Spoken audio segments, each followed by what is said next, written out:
asked to host tonight, and I'm also going to be the moderator. Grand Lake Women's Club began in 1912, so 104 years ago. We are a charitable service and educational organization which encourages active participation of its members in community affairs. And so that's one reason why we really encourage everybody to attend these debates. In 2011, we became a 501c. We raised funds. The last several years have been through a quilt raffle, which you've probably seen us in the town park with our booth. And then we donate all of the proceeds to other local nonprofit organizations so that our efforts benefit the local community, especially the Grand Lake area. And then some other housekeeping items, primary election information. If you are either a registered Republican or Democrat, your ballot will be mailed out June 6th, and you must mail it back by June 21st. Or early voting will be available in Hot Sulphur Springs to drop off your ballot in person or vote in person. If you are an unaffiliated voter, you will not receive a ballot in the mail. You must choose a party, and that can be done online at govotecolorado.com or in person at Hot Sulphur Springs up to and including Election Day, which is June 28th.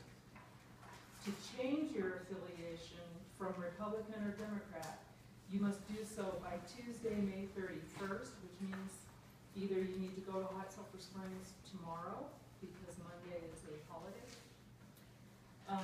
or you can do it online over the weekend.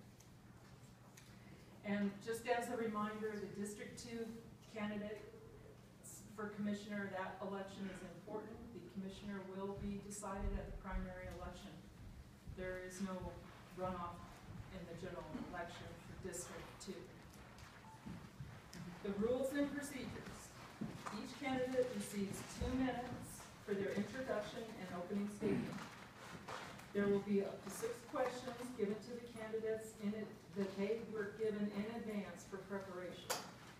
Each candidate receives 2 minutes per answer, and after all candidates have answered, 1 minute will be allowed for rebuttal. Depending on time, there will be other random questions. Each candidate will be allowed 2 minutes for a closing statement. And with that, we get to start with the Drew lots. And Chaz McConnell goes first with his opening statement. We did. Oh, you did? We can do it again. I'm like very patriotic. That's all right. Sorry. Cheers. So no microphones, we're just like this? I think we hear you fine. Is it all good? Everybody here in the back? Yes. Hey, if you guys move around, someone's going to fall off that stage, so just stay put. Well, thank you all for coming. It's an important process to know your candidates. My name is Chaz McConnell, and I've lived in Grant County for 36 years. I arrived here with only my college diploma, my work ethic, and $58 in my pocket. I met my beautiful wife, Ann, here in Winter Park. My wife is here. We've been married for 25 years. We raised our kids here in Winter Park. Lucas is studying aerospace engineering at CU, and Caitlin is a sophomore at Middle Park High School. I started McConnell training in Winter Park 28 years ago. I understand the challenges and rewards of making a living in Grant County.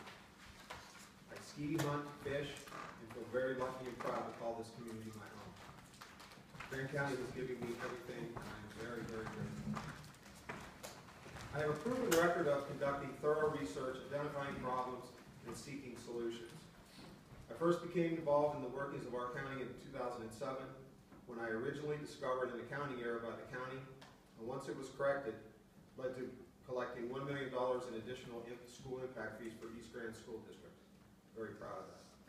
I remained involved and served on the ad hoc committee that was formed after the school district threatened to close Fraser Valley Elementary and Grand Lake Elementary. Our group worked to keep both of these schools open. Unfortunately, they closed Grand Lake Elementary. I feel really sad about that, but that happens. I have personally spent thousands of hours reviewing documents and identifying malfeasance in our county. New policies have since been adopted that have helped mandate accountability. The county is facing new challenges, and we must work together. I promise I will work diligently to set our county back on the right track and moving forward. Thank you. I'm Chad McConnell.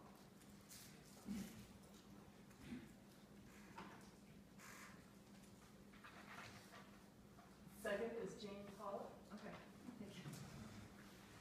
I won't move. I'm Jane Tollett. I was originally born in Detroit, Michigan, and grew up surrounded by water. Went to school at Michigan State and got degrees in chemical engineering and biochemistry.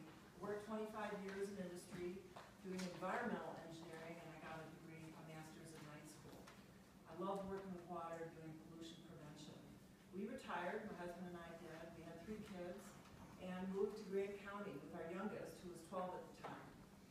We really loved Grant County, the assets, the lakes, the people. And as we lived here, we grew to love it even more. I worked 7 years running the Grant County Water Information Network here in Grand Lake, and I estimate I've driven up here at least 1,000 or more times. It's a beautiful county, and the more we worked, the more we volunteered. I did a lot of volunteering work in the schools and even ref soccer. We just really grew to love the community and the people. So when the opportunity came last fall to serve the county and apply for the position of commissioner when Commissioner Newberry resigned, I did it because I felt I wanted to give back even more to the community. I had already retired from DC Wind. I felt that I brought some advantages and that I would do a good job. A lot of my motivation has been leading through positive leadership, leading through inspiration and example. I feel that's very important.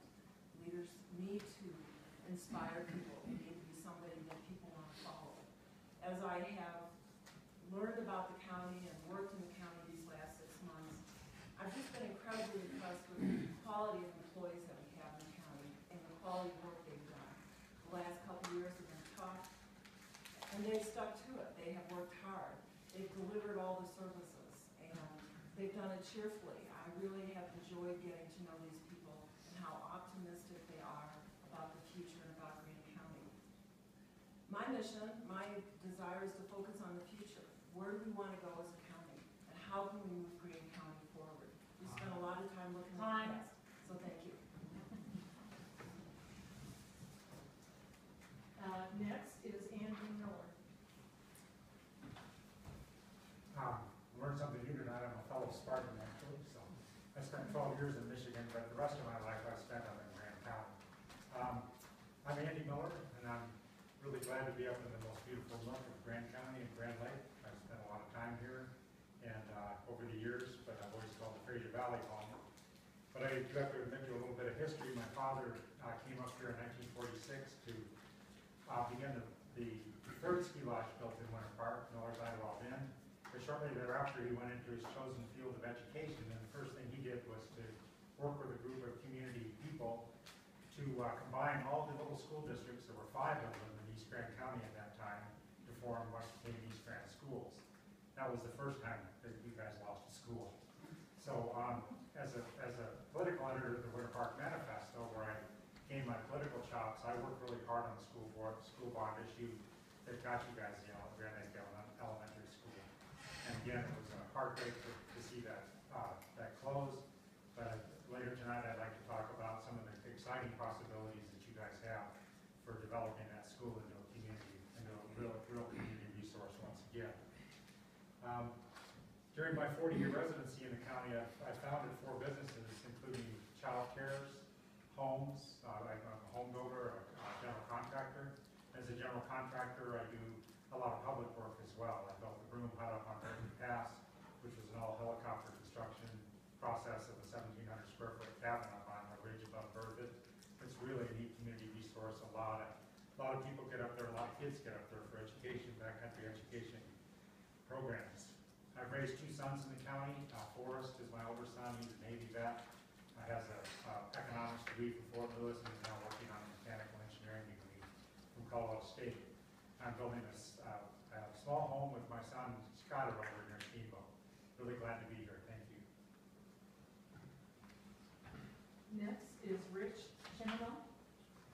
evening. I'm Richard Chimino, and glad to be up here in Grand County. We got married here in Grand Lake in 1994. It was July 2nd. And we had our rehearsal dinner at the David Haven. We did the Mass at St. Anne's Church, and Father Gottschalk was the pastor back then. And had our photos taken to Rapids and back to the David Haven to do our reception. It was a great day, except it kind of freaked us out, because really that morning, July 2nd, in Grand County, snowflakes fell. Really that morning. And it freaked us out. It freaked us out so much that I decided to join the military and leave for about 21 years. I did grow up in New Mexico. I did go to the U.S. Air Force Academy. I graduated in 1994. Got married up here, and then served 21 years on active duty as an Air Force intelligence officer. My bachelor's degree was in geography. And while in the military, I did some night school. I got an MBA, and then I also was chosen by the Air Force to attend the National Intelligence University and get a master's degree in strategic intelligence. I later was chosen to go back to the school to instruct, and so I taught college classes for about 3 years in strategic intelligence. And so I hope to bring my education and the analysis that I've learned to perform to the job of commissioner. And I'm really eager to dig in there and look through the books and look at our mission and help make the decisions to execute well, save money, and help improve our county. Since I retired in 2015, moved up here in 2013 though, I wanted to finish my last assignment at Pearson Air Force Base. And we always knew we were going to retire up here. My wife's from Hot Sulphur Springs, so we got married up here. And so we got here in 2013 and started living in Colorado Springs for 2 years, and then upping my family once again, we decided to make roots in 2013. And I commuted on Monday mornings down to Springs and came back on Friday afternoons. So I've been here 3 years. We've been visiting for about 20 years. Thank you. Next is Mira.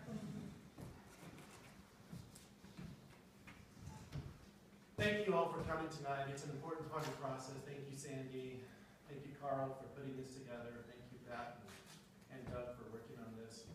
I came into Grand County in 1960, kicking and screaming. I was happy where I was. I had no clothes, no pocket, no money. There's only one way in this world to avoid criticism. That is to say nothing, do nothing, and consequently be nothing. That's not me. I have worked hard all my life to improve the situation I'm in with whatever challenges are thrown at me. I was a teacher for 12 years. I became very successful. I was a teacher of the year in the school district I was at. I was a county 5-star teacher of the year. I was accepted into the Institute for Chemistry Teachers. I went to a month-long training at the University of Washington, paid for by a funding grant from the National Science Foundation. Most people think of me as a rancher, and that's true. My family came here, my great-grandfather came here in 1883 and homesteaded. They drove a covered wagon over Berthoud Pass with a pregnant wife and a few cows and a few hired cowboys to get them here. And we're still on that same piece of property today, although it's expanded and grown since that time. So I'm 4 generations of living and working in Grand County, and always striving to do the best for the citizens of Grand County as my role in commissioner. I'm not an insider. I worked in the feed industry, livestock feed industry. I was a sales rep in 7 states of territory. I won a regional sales trip in that business, and a national sales trip where I got my entire family to go to Disneyland because of the growth in sales that I did in 2006. I wasn't a politically minded person, but I chose to get involved because I felt that I could do better than was currently there, and I will still continue to do that for you today. Thank you. And next we have Tom White. My name is Tom Whiter, and I'm running for Commissioner for District 2. My wife, Kath, and I, we've been married for 40 years. We have 3 children and 5 grandchildren. I received my degree from the University of Denver in real estate and construction management. And looking for a change in lifestyle, we moved up here in 1987, and we built and operated Grand Lake Lands for 14 years. When we sold in 2001, I began working as an appraiser in the assessor's office, and was elected as the assessor in 2006.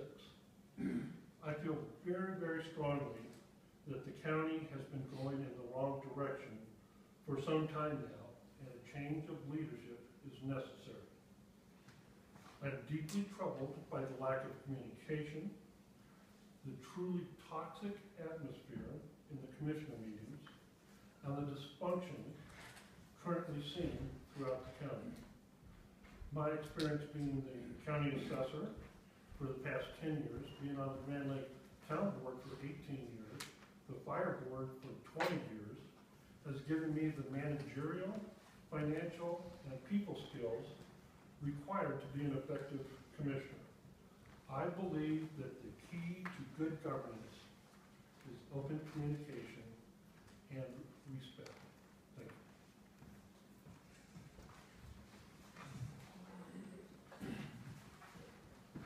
The first question is, what are the top 3 issues the board should address with revision to existing or initiation of new policy in the next 4 years?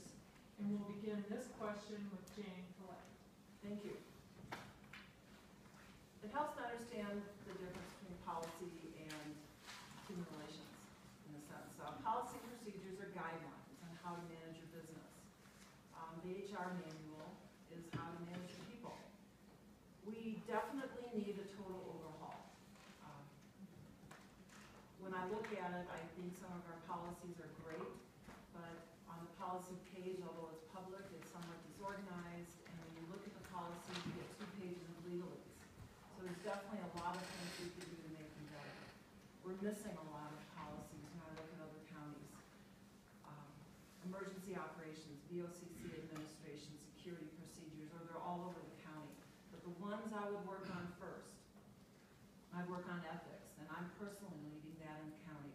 That was going on when I came, and that to me is an example of leading by example.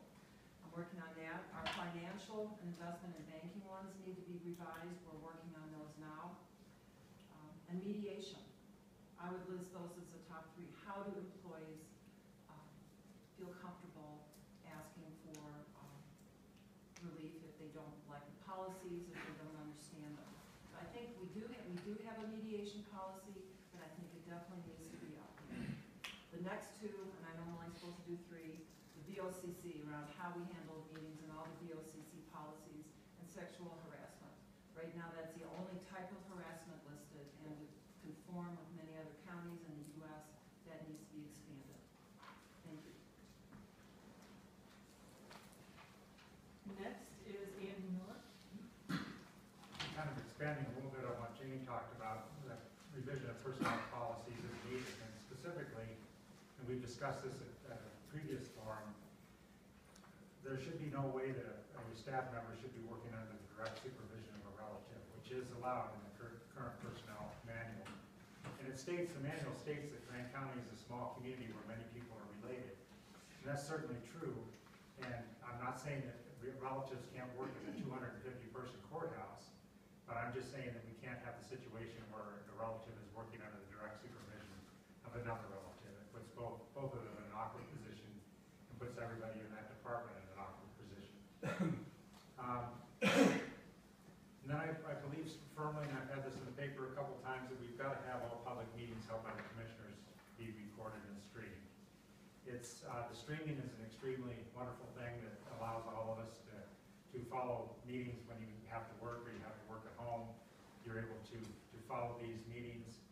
And the premise is that these special meetings are not, or meetings are where decisions are not being made.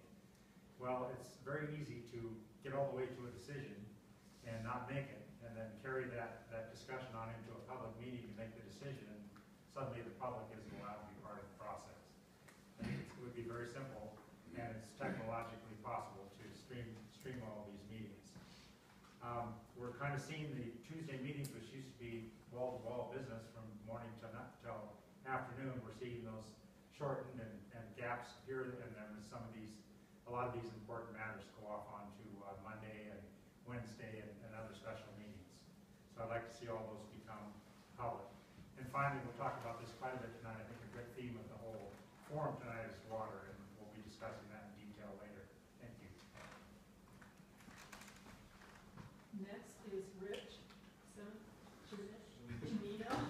an Italian thing, I understand, it's okay, don't worry about it. Cimino.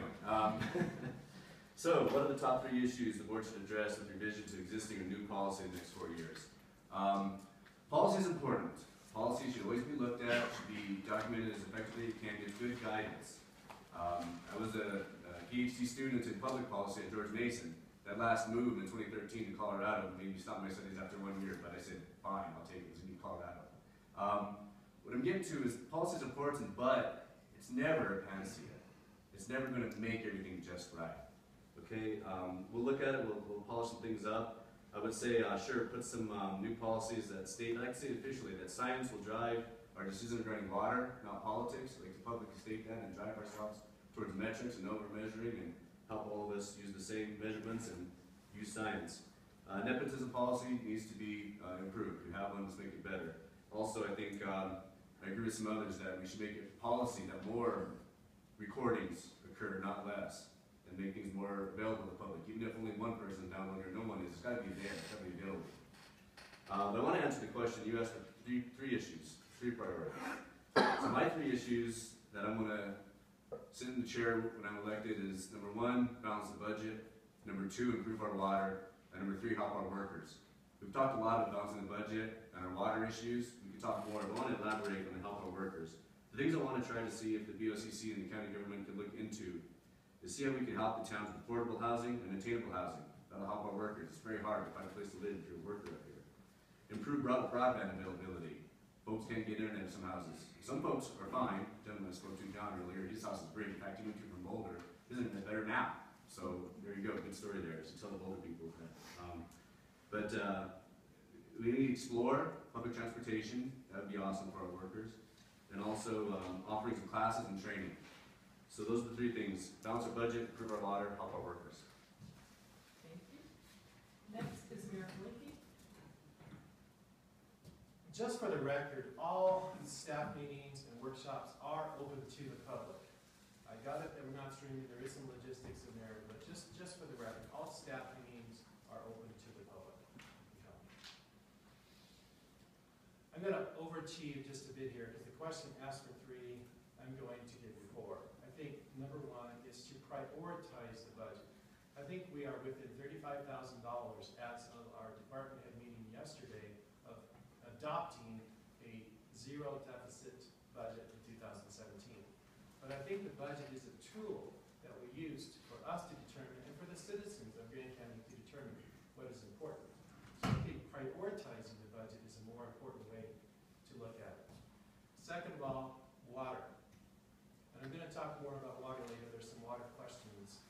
But I think that it's really important that we continue to work toward implementing all the agreements that were signed off on with the CRCA and the Fermi projects, and take that leadership forward and make sure that Grand County gets what it bargained for in those agreements. Thirdly, I think there is room for some policy review and some reorganization within government itself. And we're in the process of doing that. Some of these policies are way out of date. Some of them need to be updated and reviewed and brought current. And lastly, I do think it's important that we improve communication, not only within our staff and our employees, but with the public. And I think that's an ongoing process that we're going to continue to strive for. Thank you. Next is Tom Whiter. The first policy we need to address is nepotism. It seems to be a recurring theme tonight. Our current policy is too vague. We need to clarify what is acceptable and what is not.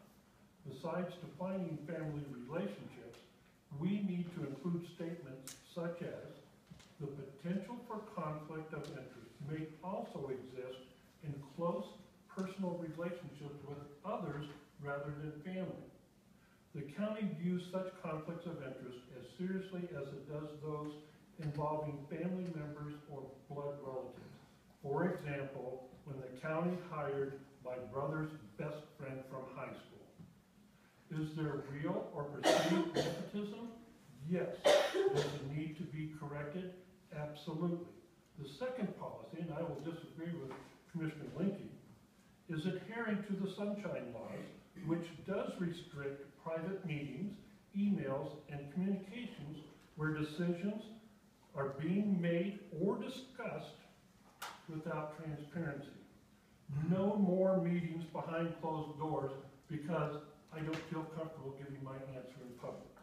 That has happened. I have been excluded from meetings. If decisions are being decided between two commissioners, is that fair? Is that equitable? Has the decision already been made before we have a public forum? When elected, beginning with the first meeting, I will make sure that the meetings are open and public opinion is heard. The third policy we need to work on is our investment policy. We are still not allowing the county treasurer to do her statutory duties without interference from the commissioners and the county attorney. We have lots of policies for everything. Credit cards, check policies. What we need is common sense. Thank you. And next, we will finish with Chaz Apar. I don't have time to talk about the top three, but I want to talk about what I think is the most important, and that's the investment policy. The treasurer invests county funds until they are needed to pay obligations. Currently, we have $13 million uninvested dollars since March 24th. This happened when the county attorney questioned the treasurer's investments, even with the fact that she has, over the past 27 years, averaged $400,000 per year in interest income. $10 million. The county treasurer, and I don't blame her after this accusation, stopped investing these funds. The accusation seems to have happened over a call of a bond where the bank informs the holder that they are calling the bond. There is no discretion by the treasurer to do anything. Simple Finance 101. The bond was called, meaning its life was over. What does this $13 million of uninvested dollars mean in real dollars? The average yield for the investments made over the past few years is 1.25%, which would mean on $13 million a return of about $500 per day. So it has been since March 24th when this all started, and a total loss to the taxpayers of about $30,000. I challenged the commissioners to fix this at the last debate, and nothing was done at the following VOCC meeting. The next meeting is another 10 days away for another $6,000 in lost revenue. Almost $40,000 lost since this started. I certainly bet the library district would like some of this money. The county attorney is the highest paid person at the county level, and he works at the will and the pleasure of the county commissioners. Why does he feel he needs to come in and fix something that isn't broken? Whose direction is he working under? The Grand County Treasurer and Public Trustee is an elected official and doesn't answer to the commissioners or to the county attorney. She answers to the citizens that elected her. Okay, that concludes the responses for question one. Question, oh, is there any rebuttal? Yes, there is. I'd like to address all of our staff meetings, as Merritt said, are public. The special meetings, we don't have special meetings, we have workshops which are also open to the public. The meetings that people felt they were excluded from were work sessions we had to have with the elected officials and also with the Board of County Commissioners. We were trying to work on some communication issues. People were asked to leave, not told to leave. As far as the treasurer, the lawyer has been working very hard with her on the policies. She chose not to make the investments. We can't really tell her what to do. She chose not to make them. We regret this. We are working very hard to improve those lines of communication. He's worked very hard to come up with the investment policy. He's made every change that she's asked for. And so we're working on that communication because we want to communicate and not overrule people. Thank you. Any other rebuttal? I would agree with what's been said regarding the treasurer. It seems as though we're at a brick wall. The treasurer basically said, my way or the highway, even though we've been working since Mr. McConnell said back when those investments were called. And the whole thing really was blown hugely out of proportion because all that the commissioners asked for at that time was simple notification. A bond was sold, whatever, bond was called. That's all we asked for. The county commissioners are ultimately statutorily required to be in charge of the money. It seems like it's simple, hey, a bond got called for X amount of money, would have been simple enough to do, but now it's going into this huge deal, and we're at a Mexican standoff in terms of getting something done, and it's not because we're not trying to work on it, we're stuck. Until we can get people that can compromise and willing to work with the other parties, then we're still gonna be at that same position. So it takes both sides here. Thank you. Any other rebuttal? Yes, I'm Who sorry. goes, No, go ahead. I strongly disagree with the comments made by both commissioners. I have been asked, but it was very forcefully asked, to please leave the meeting that was not executive session. Out of the sensitivity of it, I acknowledged and did leave, but it was an illegal motion on their part to kick us out.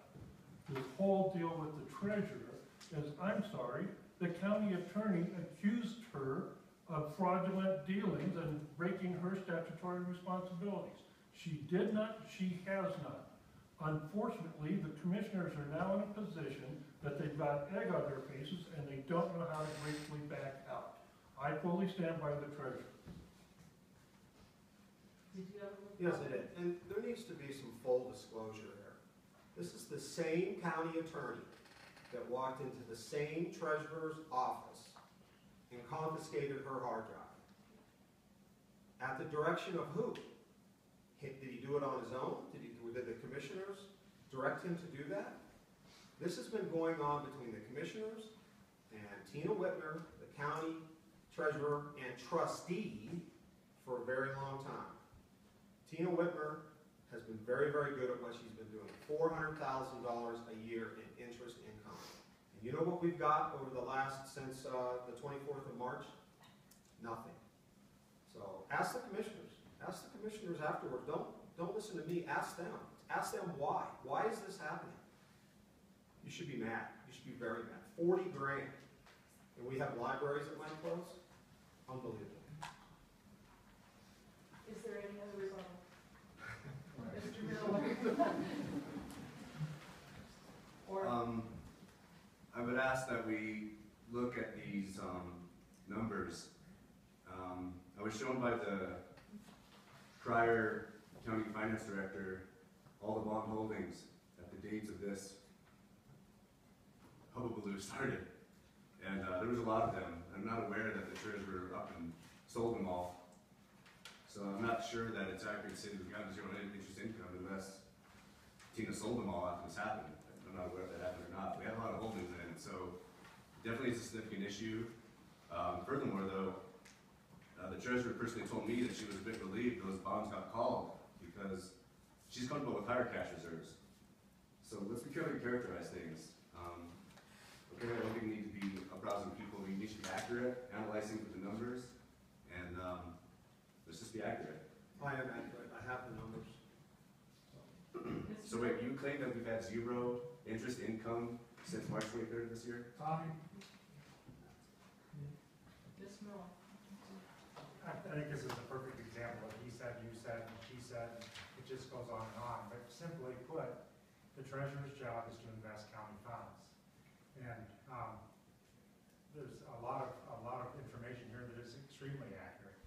And when we have a county attorney and a board of county commissioners and a treasurer that all together can't somehow get the treasurer doing the job that every other treasurer in the state of Colorado does under the same statutes, then there's dysfunction. And we keep talking about dysfunction, and this is a perfect example of it. The taxpayers deserve better. No matter what the basic fact is, here we are losing interest income. I think there could be some debate about how much, but it's a substantial amount.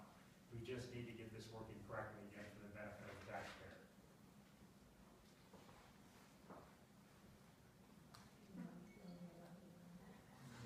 Only one rebuttal. Okay, question number 2. From personal observations at board meetings, as well as recent events of miscommunication between the board, the attorney, and manager, it appears that these critical communication links are in need of improvement. Do you agree with this is an area for improvement? What, when, how do you propose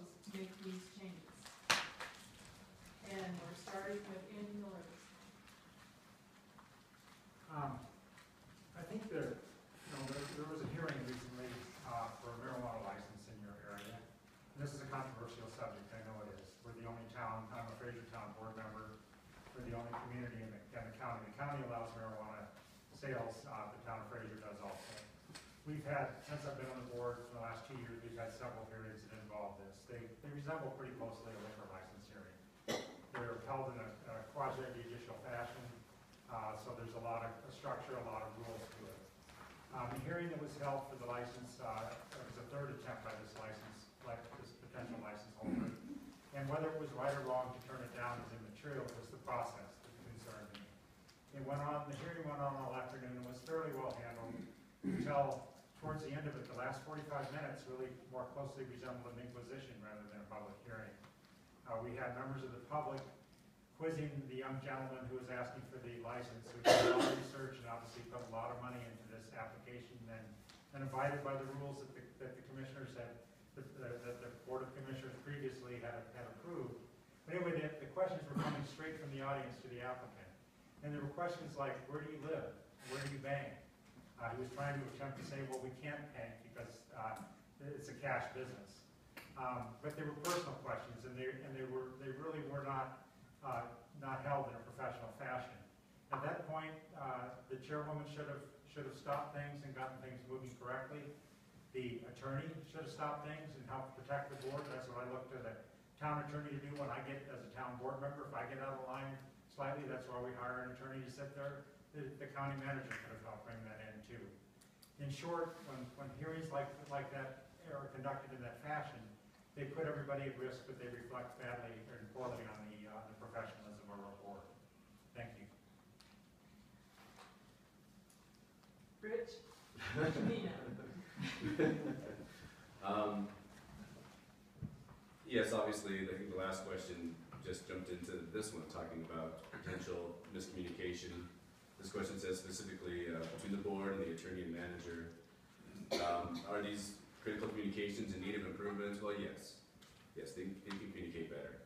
The whole bond issue is just so strange. I just don't know why, Alan, the attorney, didn't walk to Tina's office and say, what happened to this bond? And, understanding of finance would have been helpful. How bonds operate, understanding of finance, an atmosphere where people don't talk to each other seems to pervade. This is another issue, we're back to the first question about policies. All the policies in the world won't make you necessarily work well. You need a positive atmosphere. I'm a philanthropist, financial advisor. I understand finance. I helped the county treasurer draft her letter of response to the issue of her investments and what she's been doing. And she has been doing very well. She has made an interest for this county over $10 million. And that's another good reason that we should not be spending down our reserves. We have way more reserves than public policy recommends, but I'm good with that. And we've been buying down the reserves or selling them off at deficit budget since 2014.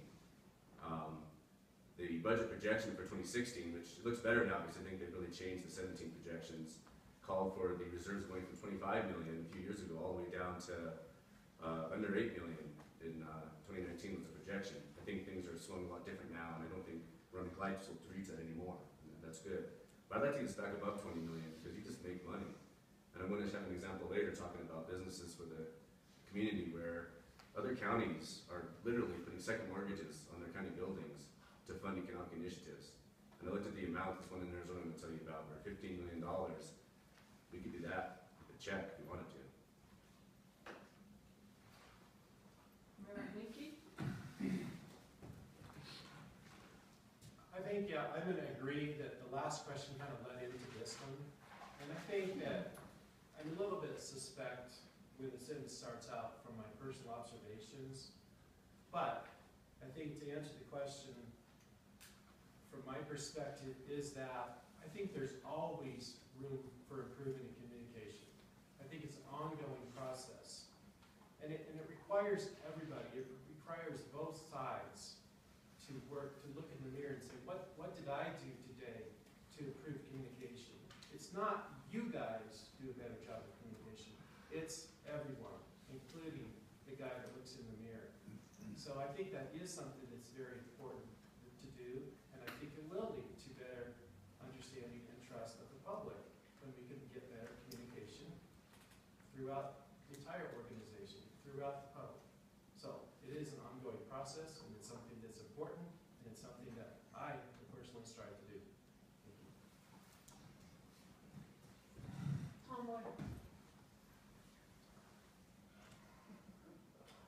Absolutely, it's a problem, and it's been going on for many years. In fact, I've not only witnessed these problems during the commissioners' meetings, I've also been a recipient too many times. It absolutely has to stop, and stop immediately. It starts with respect and open discussion. You need to lead by example.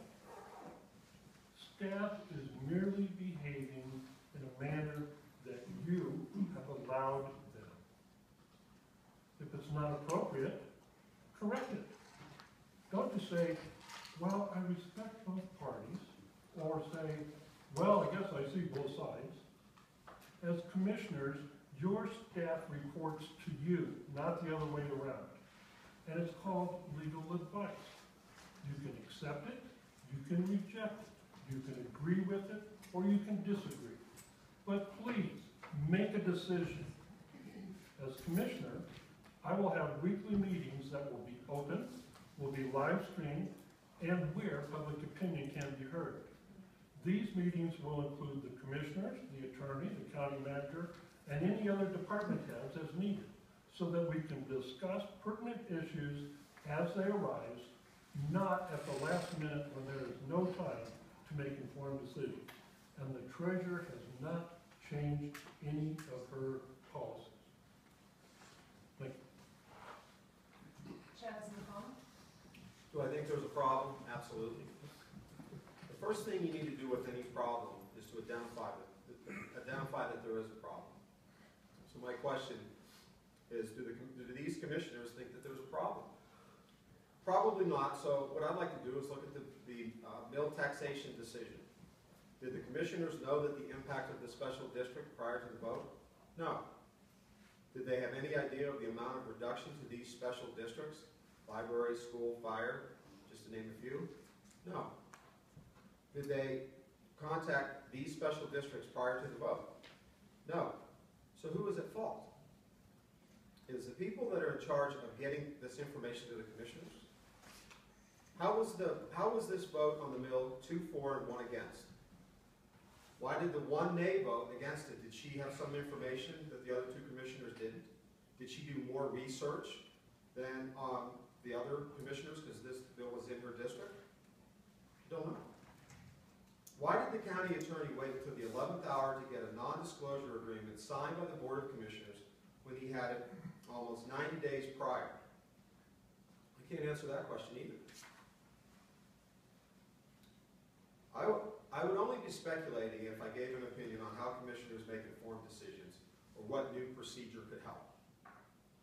I will tell you this, that if I had the 2 highest paid employees working for me at the county, and that would be the county manager and the county attorney, who were making upwards of $300,000 between them, I can guarantee you that I would get the information that I needed in a timely manner. Thank you. And last is Jeannie Collette. Respect and communication is a two-way street. But yes, we have room for improvement. I know that. I'm in these meetings. I'm living it every day. But we have done a lot to make it better. We've started having the weekly staff meetings that are so maligned, but they're important for us to have these staff meetings. We're doing them on Mondays. They are open to the public. There are only 2 out of 64 counties in Colorado are live streaming or even recording their staff meetings. We're one of only 6 that live streams our BOCC meetings. We're trying to be as transparent here as we reasonably can. But we're having these weekly staff meetings.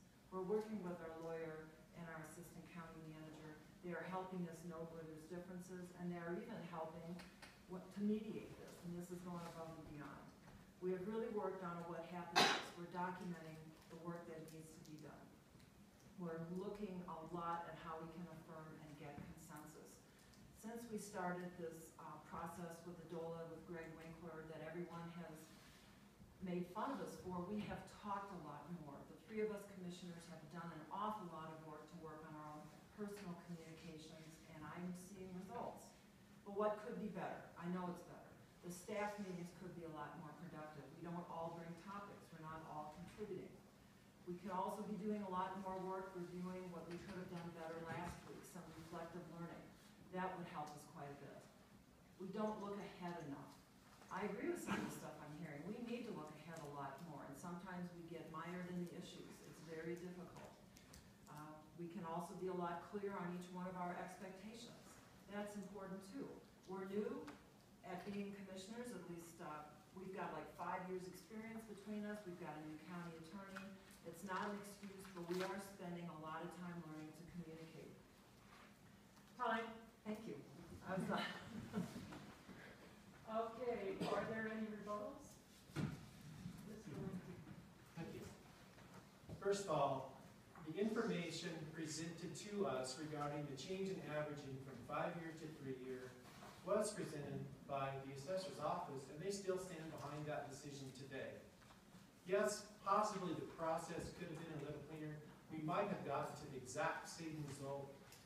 To go back and second guess now is a classic example, and I'm sorry that he's not here tonight to remind us of how good we all are at Monday morning quarterbacking, because at the first debate, Peyton Manning was here to remind us how good we all are at Monday morning quarterbacking and looking back at the past and criticizing decisions that were made, because we are at that decision today.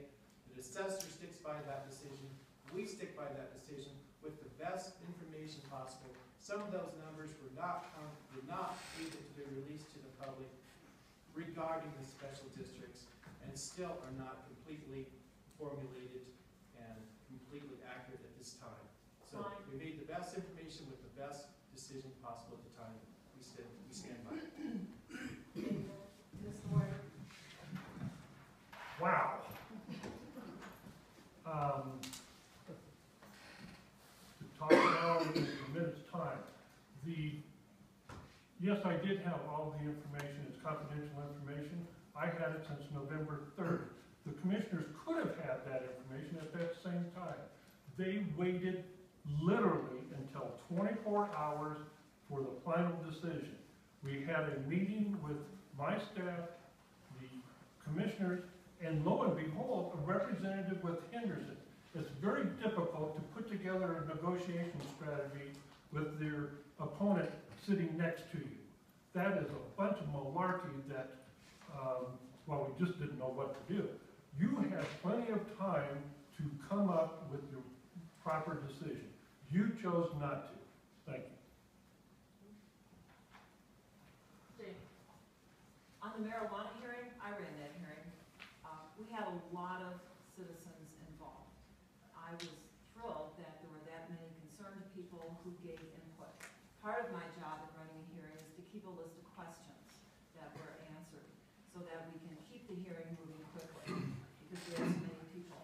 I had that list of questions at the end, and we presented them and asked each one of the people who were asking for the permit. They made many statements like how proud they were to live in Grand County and work in Grand County. And one of the people did say, "Where do you live in Grand County?" They responded with anger. That was not appropriate. And we simply asked the question. So I made sure, as part of my job, to make sure that every citizen was heard and every question they had was presented to the applicants and answered. It was a good hearing. It was a thorough hearing. And we got compliments from both sides of the issue after the hearing was over. Thank you. Fine. Are there any other rebuttals? Mr. Miller? Again, the key here is the process. In the mill decision, it happened so suddenly. The tax districts that took the biggest hit were not even in the room, the hospital district. And the process in the marijuana hearing was specifically that the audience was asking the applicant directly questions. And they were threatening, they're not threatening the applicant, but they were questions asked in animosity. The way you diffuse a situation like that is to demand that the public ask the board questions, and the board filters those and go back to the applicant again. That was the breakdown of that process. The argument is the process. The content is important too, but the process is what's dysfunctional. Thank you. Any other rebuttals from anybody else? Okay, we'll go on to the next question. What steps will you take to attract other businesses to the Grand Lake area? And As your county commissioner, I, Richard Chimino, will do what I can to attract new businesses to Grand Lake and all of our towns. And I'm going to watch out for current businesses. I want to retain our current businesses. I think it's very important, so let's be careful. Our county regulations in the way, let's discuss them and see if I can shrink them or eliminate them to foster better businesses. Has Grand Lake or other town governments asked to use the Grand Enterprise Institute's free services? Let's do that. The county is helping to fund that, and they'll help municipalities, and maybe they should help the county government look at our operations too, based on some of tonight's discussions. But I want to caution against governments helping out too much. I alluded to this earlier. I'm going to read an abbreviated version of an article that ran Tuesday in the Wall Street Journal. It's about Arizona. Here we go. It's by Eric Crown. He says, recently I watched a new class of entrepreneurs emerge who look to lawmakers to make their bets for them. In Tucson, Arizona, a company called Worldview Enterprises wants to offer tourists $75,000 rides in a luxury high-altitude weather balloon. I know it sounds crazy, but it's true. Worldview has already received $250,000 in taxpayer-funded subsidies from the state of Arizona to help pay for its startup costs. Now the company wants Pima County taxpayers to spend $15 million to build its headquarters and balloon landing pad. So the county agreed to take out a second mortgage on county buildings to raise the money to build Worldview's facilities. If Worldview doesn't get off the ground, taxpayers will be stuck repaying the second mortgages, and the county will have a balloon pad and another empty building. 3 examples of governments who have tried to help economic development and failed include New Mexico taxpayers have sunk more than $200 million in spaceport that today is a ghost town. Sun Edison, once the fastest growing renewable energy company in the U.S., filed for bankruptcy last month despite receiving $650 million in federal subsidies.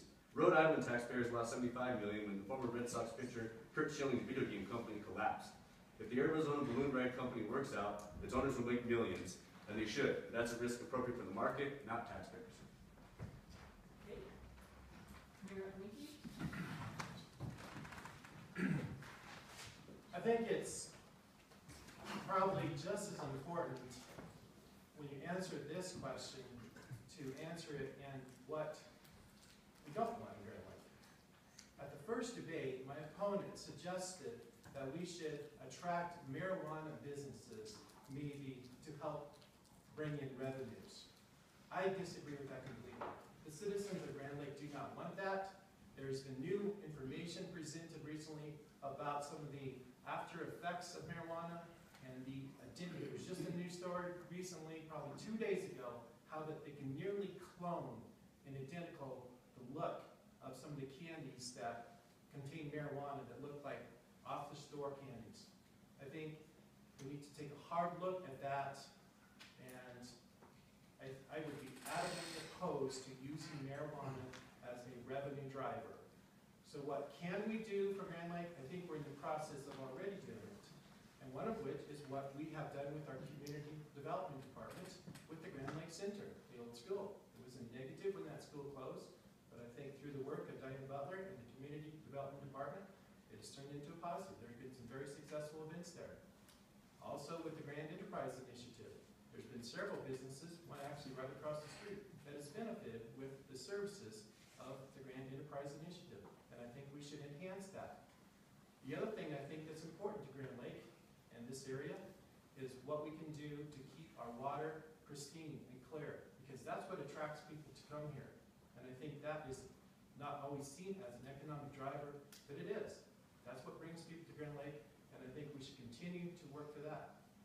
Thirdly, I think we need to find out what is important for Grand Lake in terms of what we could do to facilitate a kind of business that works and fits for the Grand Lake area. Thank you. Tom Whiter? Well, first of all, Mr. Linky needs to, another item of selective hearing, because it is available on YouTube. I did not say that. What I said was that that is something that the town of Hot Sulphur Springs was interested in, that is an industry that is available. I do absolutely believe that it's up to each individual community to decide what you want. What do you want? Okay, I'm very excited about the repurposing of the elementary school. Can't quite get to call it the Grand Lake Center yet because in my heart it's still the elementary school. It can be an economic driver. It can be a focal point for the town. Some of the things that we need to look at collectively Should the town take a serious look at acquiring the putt-putt or the bowling alley? How could the county help? What can we do collectively for affordable housing? Could we create a public-private partnership? Can the county help with putting together a tourism tax authority? How can the county help community development grants for the downtown assessments that we've looked at? Should the county help with matching funds for some of those? These are all items that we need to talk about. And we need to work together to come up with the creative solutions that Grand Lake wants. Thank you. And Jansen Pond? Do I need to sit between you guys down there? You guys can be that. Seriously. Sorry.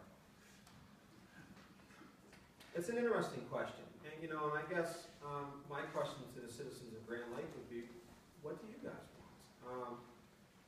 What does your chamber, what do the business owners, what does the town want? Grand Lake is outdoor recreation. You have the lake, you have Rocky Mountain National Park with all its visitors in the summer, snowmobiling in the winter, hunting in the fall. There are many retired people here. Do they want a quaint little town, or do they want a very busy downtown? I really don't know the answer to that. I believe that Grand Lake had one of its best sales tax years last year. I had a local tell me that. So something's working. I think the economy's good. People are traveling. Once people come here, they love it. You guys only have 10 quality weekends to make your money in the summer. With the limited resources, the town and the county has to get people to get people here. And those resources being used to the best of their ability. I'm a big proponent of reliable, high-speed internet countywide. Many workers can now work from any location as long as they have high-speed internet and a computer. Why wouldn't these workers want to be in Grand Lake or anywhere else in Grand County? We're seeing a lot of this in Winter Park, this telecommuting, non-site specific workers. And it's great. They bring their salaries here, they bring their kids here, they bring their families here, everybody wins. So what I would do is I would get all the shareholders together and not reinvent the wheel. We have various economic development committees and departments, get everyone at the same table and see how we can move on. Thanks. And Jane Paul? Driving down here, I thought about all the things I just really love about Grand Lake. I love the boardwalk, the shops, recreation facilities, the ice cream stores, the bakeries, the ice cream stores, who's been here. All the neat businesses, the lake, the entryway to the Rocky Mountain National Park, even the drive up 34. It's relaxing here. This feels like a vacation town, and I would hate to lose that. So in the end, like everyone has said, it really depends on what Grand Lake likes. What does Grand Lake want to be? How can we help that? We're doing a lot of help by having Diane Butler work. I want to keep Diane Butler working for us for a long time. She's getting some terrific results. The next thing I would look at is how can we help them figure out why our business is leaving? I know that a number of them have shut down. Maybe there's a lot we could learn. We used to call this in corporate speak exit interviews. Maybe there's a lot we could learn from these businesses that would tell us. Looking at the Grand profile that's online, there's a lot of businesses in Grand County that don't feel Grand County is business friendly. What can we do to make it more business friendly?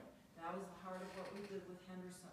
We gave a successful, long-term business a tiny tax break. We were trying to become more of a business-friendly community, to keep businesses coming here, to help them grow, to help them stay, to keep money in people's pockets and paychecks coming so they can stay in their houses. So what can we learn from these businesses that would help us in Grand Lake? I really agree with all the comments on broadband. I've been pushing that for a couple months. We're talking about it more than we were a couple months ago. It's a big broadband line going right through the Alva Adams Tunnel. My first comment was, how can we get more broadband off of that? Because we want these people to be able to work from home and live here. Thank you. And lastly, we have Andy Miller. 4 years up here of more jobs than I can begin to count. I'm talking that Cecil employment is tough. And I think that, I don't think I'm out of line thinking that Grand Lake is a lot like Fraser. We'd love to find some year-round employment. environment, dependent really on the quality of your water and the beauty of the national park that's right next door. So I think all of you want to be sensitive about what type of year-round employment you might bring. Something that fits really well is that the movement that's afoot in your community to capitalize on the location of Grand Lake and protect the water, which is the foundation of both your current and future economy. The founding of Colorado Headwater Science Institute at the old Grand Lake Elementary could accomplish both of these goals. The institute could contain both an education facility and water laboratories. Classes might attract visiting professionals, youth, students, and tourists looking to enrich their Grand Lake visits. The Keystone Science School is a model like that over in Keystone. It's a really wonderful education facility. You guys have water. You guys are at the headwaters of the Colorado River. You have the history. It's a natural place for this type of facility. Small conferences, all sorts of things could be attracted to that. It's a similar model to your theater over here. It's a wonderful way to bring people to the community and possibly year-round. The Institute could also be the foundation of future water battles. We've by no means won all of the water fights. There are 10 times as many people downstream looking for this water that we're having to share with Denver already, exponentially more when you think about Los Angeles and Phoenix. This has only been round one. So this institute could also serve a greater community purpose of helping us acquire the information we need to keep our streams and rivers and lakes pristine, to keep the foundation of your tourist and your year-round economy and the quality of your life here. Thank you. Are there any rebuttal statements? Okay, we will move on to question number 4. Name all the avenues that the county currently spends to protect water. Are any of these redundant, or can this be streamlined? And this question, we start with Mayor Henry.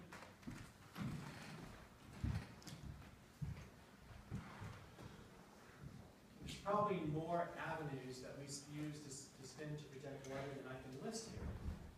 Obviously, a big one is attorney fees. Grant County does spend a lot of money on attorney fees. Over the last 10 years, as we negotiated our way through the CRCA, the Mini Gap Framing Project, the Mockingbird Framing Project, but there's a lot of other associated fees too, with Water Council, with our water department, Catherine Morris, our water department at the county, environmental council, even travel to go to meetings. In fact, when I went to Washington a year ago as a representative with Colorado counties as a NACO trip, that was one of the things that I specifically did to set up a meeting with Senator Cory Gardner on 2 issues, one of which was Grand Lake Clarity, because I think that's important to Grand County, and I know that it's important for Grand Lake. And that was one of the things that I specifically advocated for when I was in Washington. So there's tons and tons of fees. We probably spent over $7 million in the last 10 years. Is that money well spent? I think so. Water is boring. I've heard this. Water is boring. And I'm going to tell you why that's a good thing. Back on that table back there, I brought a prop today. I didn't bring a cutout cardboard doll. I brought a shovel. And I know that there's at least 3 people in this room that actually know how to operate that kind of shovel. That's a double-lot forged irrigation shovel. And that is for work. But it's got a little mud on it. But that's what Grand County can do. Those shovels, 80 years ago, were used to settle disputes at the bank of a diversion. They hit each other over the head with them. One of my grandpa's brothers was involved in that. That's where the diversion is. No, it's over here. Wow, okay, it's over here. That's how that worked many years ago. Today, we use these shovels and the machines, the bigger machines to go with them. And Grand County has been a leader in actually doing things. We took 550 tons of sand out of the sediment pond at the foot of Bertha Pass as a result of our work to do something about our water. Tom Leiter? More studying all this, it's complicated. Sometimes I believe the commissioners thrive on confusion because it keeps the facts from becoming important. Over the past 10 years, the fact is that the county has spent $7 million in at least 5 different accounts. We have water protection, we have been County Mutual Ditch, the Water Quality Fund, Commissioner Fund, water rights, I really don't know. But what I do know is that last month, we spent $11,000 in water attorney fees, which do not include the $2,000 a month that we pay Darlene as our water consultant. Protecting our water is ultimately important. What my concern is that from my experience with the Headwater Trails, where Grand Lake, along with the other communities and the county, we all got together and contributed monies for the trail connection between Winter Park and Grand Lake. The trail gets to Granby and it just sputters. My concern is that we may have the same problem with water. We spend all of our money and energy on the Fraser River and downstream water, yet it is already being discussed to compromise on the water clarity of Grand Lake. Senate Document 80 states that the Big Thompson project, when that was started, the Big Thompson project, that the water clarity of Grand Lake shall be maintained. It's an extremely important document. Do not compromise. Just say no. Thank you. Councilman McConnell? The question was, name all the avenues that the county currently spends to protect water. There are multiple steps to water negotiation, and it is extremely difficult to find all the spending. There seems to be different line items for water within different budgets. Between 7 and 8 million over the last 10 years is what I came up with. If you're looking at just pure spending, it's a deal compared to what we have spent on the dump, a whopping 13 million to date, and I think the dump spending is far from over. Are any of these redundant, or can they be streamlined? I mean, I'll be the first to tell you that I think I'm fairly knowledgeable about water and water issues, but attempting to decipher the many avenues of spending on water and redundant spending, I just can't tell you. There's just too many moving parts. It will take more detailed research before I can answer that question. About 6 years ago, I was very active in the fight for our water. I was attending meetings on the Front Range, speaking out against the diversions. I couldn't believe that the saying, it's our water and we're going to take it mentality by Denver and Northern Water. I always tried to think outside the box, and I knew that I could only do so much. How could I make an impact with just limited personal resources? So what I did is I came up with an awareness campaign of bumper stickers. Maybe you've seen them. Keep Grand Lake Blue and Save the Fraser River. I forgot to bring them up there. My wife's waving them. Maybe you've seen them. It was my concept, my design, my printing, my small little attempt at making awareness for Grand Lake and also the Fraser River. I printed over 10,000 and donated them to everyone who would take them. Did it make a difference?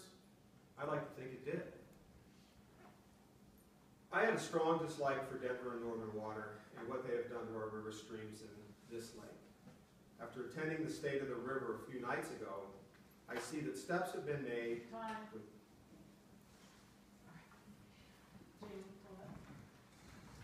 You've all heard the phrase, send lawyers, guns, and money. That's what it's taken to get the money we needed to do these water programs. We have spent about $7 million over the last 10 years. Let me tell you what it got us. It got us about $20 million in litigation money. And you can argue we would have gotten that anyways. I don't think so. You don't get what you don't ask for. You have to be at the table to get it. It got us over 16,000 acre-feet a year. What's an acre-feet? I don't know, it's a foot of water in an acre. What does that mean to us? That's about $1 million a year of water. Those are rights we can move around. I've seen those streams. I've measured those temperatures at 70 and 75 degrees. Fish don't like it. That's how we lose our cold water fisheries. It got us the water to move around, to lower those temperatures so we can keep the gold medal fisheries that bring so many people here. We spend it on lawyers. Our budget this year is $125,000. We'll spend every penny. We are looking every meeting at how we can lower that. A very key lawyer is Barbara Green. She's managing the National Environmental Policy Act, which is going to keep us in compliance with Senate Bill 80, and she is a lawyer who is figure out how we can get everything we can from the Bureau of Reclamation to fix the clarity and improve the clarity. She's valuable dollars. The rest of the water lawyers are important too. We are trying to figure out how to spend it more effectively. Our water budget, our whole water monitoring, everything budget this year was 30% less than last year. We're trying to taper down. We know this is an issue, but money buys us a seat at the table, and that's critical right now. We don't want to lose what we've negotiated for, and we don't want to lose the partnerships we've gained. And that's not necessarily bad, but it is a key part of the water. We don't want to be dumping our problems on everybody else. Thank you. Andy Miller? There's nothing boring about water. It's everything to us in this county. I started my career with the water board back in the early 80s when the resident Mark Fisher, the county building inspector at that time, he went up and stood in front of the Denver Water Board bulldozers in Williamsburg and stopped them because they wouldn't pull a county building permit. I was driving around in my little Volkswagen down to the federal court hearing with my little damn the Denver Water Board sticker on the back, and I got a little nervous because they invited me up for a tour of one of their tunnels. I enjoyed the helicopter ride, I enjoyed the tunnel, but I really enjoyed getting back on my little Volkswagen and riding home. I'm suspicious of these guys. I think anybody in the county that's got a long history with diverters, with Northern Colorado, with the Denver Water Board is suspicious, okay? I've been listening to a lot of kumbaya type presentations of all the wonderful things that we've gained over these negotiations. There's a dark side to all this, and all of us know there is. There's always a dark side in negotiations with the Denver Water Board and with Northern Colorado. You've got some really talented people in this community working for Grand Lake Clarity to gain great, outstanding waters for your lake, to do things that they do, like they do this at Lake Tahoe, for Christ's sake, with 10, 20 times the number of people living around that lake. There's no reason we can't accomplish that here. We need to step back and look at the deals that we forged. We need to make even better and harder deals in the future. And as I said, LA, Phoenix, Lake Mead hasn't filled in years. It may never fill again. They're up here, they're going to be up here looking for water too. We have got to have a strong voice on the Board of Commissioners to ensure that we protect the waters we have left and we keep the quality of those waters intact. Thank you. Rick? Look at that, look at that. Water is vital to Grand County. I'm okay with some duplication. I'll say publicly, I'm okay with considerable duplication in measures that protect our water. We need to attract, retain, educate, and develop as many water experts as possible in Grand County. We need to ensure science drives our water decisions and initiatives, not politics. The county has no excessive venues today that I can see. They work with learning by doing, which has accomplished quite a bit and will continue to accomplish quite a bit. They follow new legislation, which can threaten West Slope water.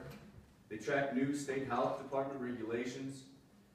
These people attend water meetings like the 1177 roundtables, Northwest Council of Governments quality quantity meetings, and the River District meetings. These are all necessary. To streamline the process, it could, we could send only one representative instead of 3, but let's make sure we keep attending all of them. We could have the representatives that do go, make sure the communication we talked about earlier, let's have formalized communication, meeting minutes and notes and discussion publicly, preferred if people would listen to that streaming and learn and educate themselves on water. And making sure the knowledge is shared. We do spend a lot of money on ongoing legal issues over water. As these issues are resolved, we need to take the tack of negotiating and agreeing over water instead of fighting over it. That's a tack I think we should do. There will be a dark side, but I think, when you face off in a fight, you can lose. And so I think that we need to just change our tack a little bit there and continue. We have very good outside legal counsel for our water issues, but as things are resolved, reducing the need to use them will help balance our budget, and that would be a good thing. So this is the way I would approach water management for Grand County. Thank you. Are there any rebuttals? Mary? I would like to continue upon my theme of water is boring, because I don't believe it is boring. I've heard this. Water is boring until you turn the tap on and it comes out orange, or until you turn the tap on and nothing comes out, or until you try to get home some night and water is running over the top of your road, flushing out your culverts. All of these things are are part of what Grand County does to make sure that water stays boring, so you don't see those things happening. All of these things that you've heard, Grand County is one of the leaders, recognized leaders, to do this, to make sure that we have the quality and the quantity of water. And we spend every week during the irrigation season on what's called a HUP call, Historic Users Pool. And we work with all of the dam operators, reservoir operators, all around the western slope that coordinate when releases might be made so that we don't get them all coming down Meadow Creek or something at the same time. So we are at the forefront, and I think we need leaders that will continue to fight for Grand County water. Are there any other rebuttals? Jane? Merritt and I are already those voices on the Board of County Commissioners for water in different ways and in different avenues, but we're those voices. One of those things I'm fighting for is Lurleen on the Brink, and I know that's controversial. By October, we will have paid her $24,000 for her part-time work for us. In that time, she has helped apply for and get $1 million worth of grants. Well, one of them isn't all the way here yet, but she's applied for it, and there's other grants to fix the Windy Gap bypass. That's a $9.6 million project, and we're only halfway there. She's gone to Washington, D.C. to get the Bureau of Reclamation to fund a water fund for $2.5 million. We hope to get a lot of that. She's well worth it. I know that people have issues with her, but when I work with her on water issues, there is no one better recognized locally, statewide, and nationally. We have to use our resources to fix these issues, and I'm proud to be working with people that know that much. But we are already those voices. We are already fighting for the water. Thank you.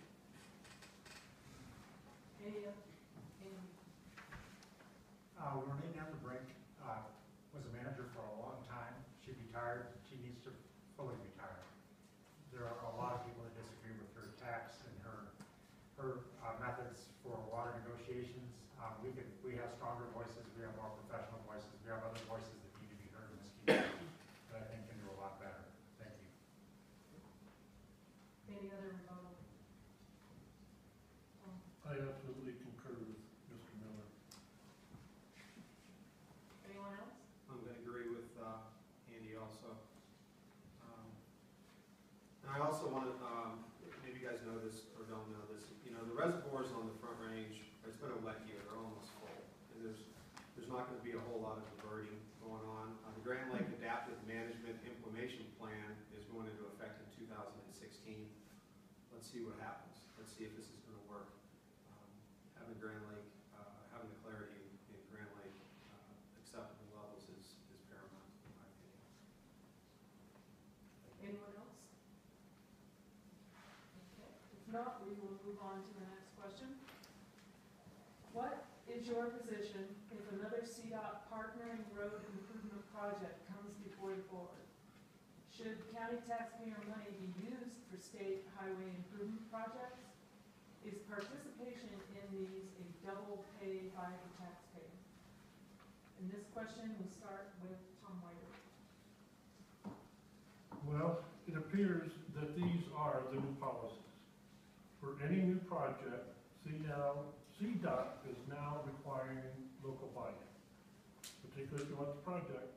As an example, the Highway 9 project, the wildlife underpass from Kremling to Silverthorne, is a $40+ million project.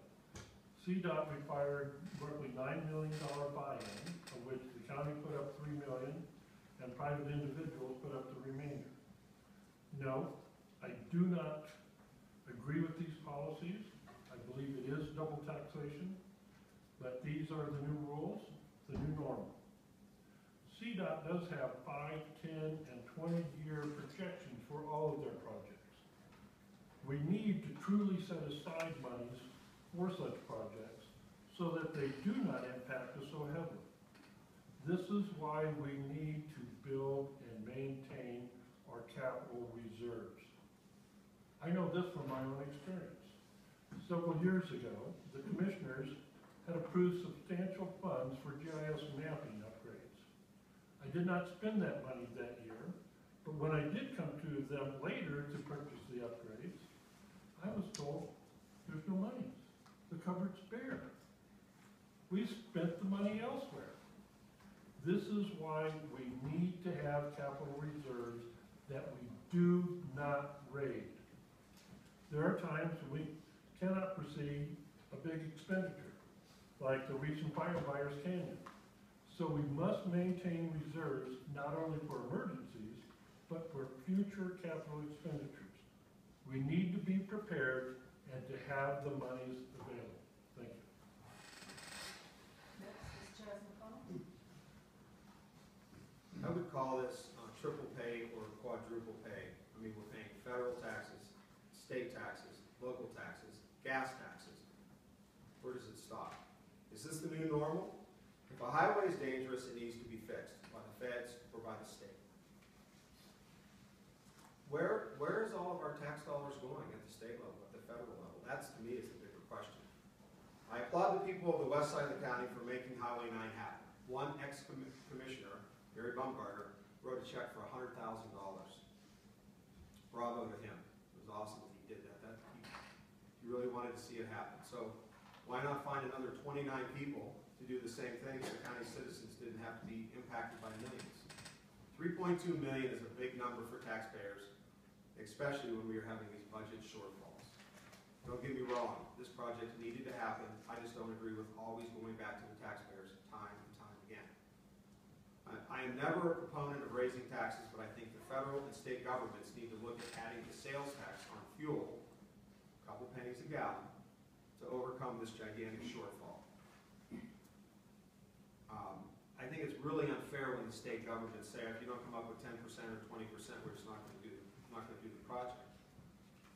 It's totally unfair to the people that live here that pay their taxes.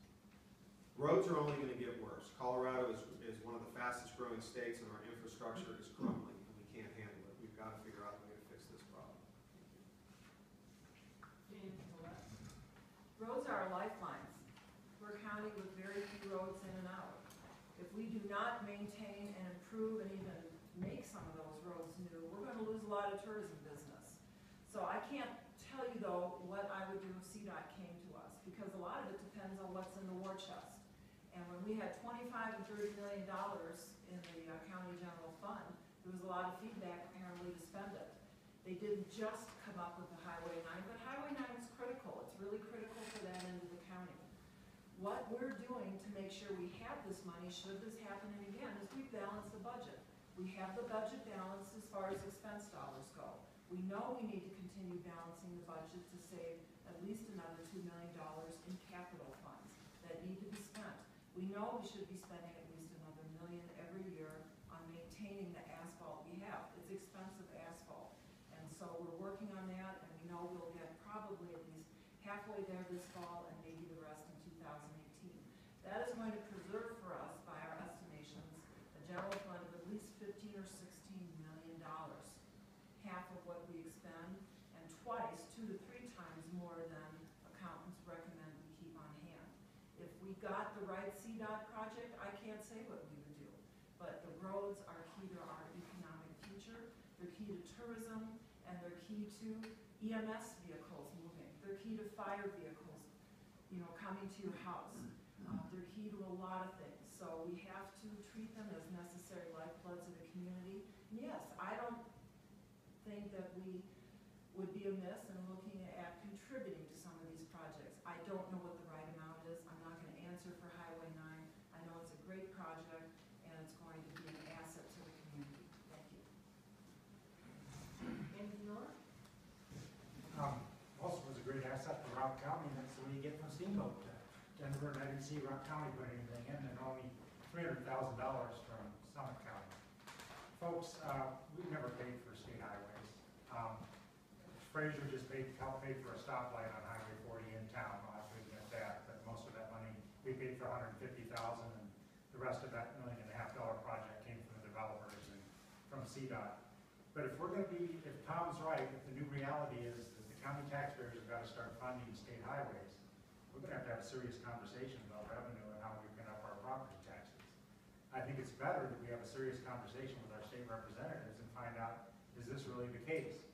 Whenever in the past we've needed these important highways, and I agree with Jay, they're important, but When we needed these important state highways taken care of, the commissioners have done the heavy lifting and gone to the highway commission. It used to be actually it was the highway commission, it's now the state transportation commission. Our commissioner lives in Steamboat Springs. We go lobby with her. We lobby with them for projects. We get on with planning. We make sure that that money comes from the state of Colorado. When the broom hut was gonna become reality up there on Berthoud Pass, one of my last big hurdles was we couldn't get a legal water source. I spent 17 years permitting that cabin. I had to go to the Colorado State Legislature and get the first law passed allowing for rooftop collection of rainwater. That was what was necessary to get that little hut built. But that's what I do. When I've got a project and I've got something in mind, I bulldog it, I go after it. And that's what commissioners have to do too. If it was a tragedy what happened to the Richard family, it was a horrible tragedy. All of us have had tragedies visited upon us by our highways. But we still have to live within our means, and our means don't allow us to pay for state highways. Thank you. And Rich? Good.